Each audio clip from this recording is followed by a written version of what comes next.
Hi there, and welcome to the Proxy Sale channel. My name is Andrew. In today's tutorial, I'll show you how to set up a proxy on a smartphone running iOS 17. If your device is using an earlier version of iOS, don't worry. Check out the link in the description for a guide tailored to those versions. Let's get started. First, ensure you're connected to Wi-Fi, as the proxy setting isn't available for mobile data. Navigate to your device's settings and select Wi-Fi. Find your network in the list and tap the eye icon next to it to access more options. Scroll down to find the Configure Proxy section.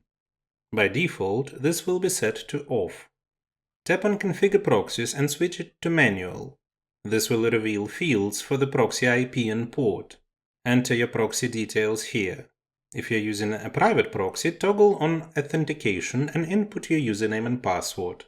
Save your settings to apply the proxy. Let me remind you that your work as well as your accounts may be at risk if you operate with free proxies that can be found on a network.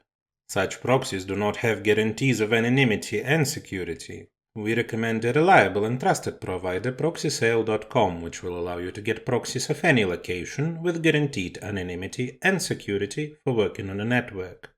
The link will be in the description. Don't forget to hit the like and subscribe buttons. See you in the next video.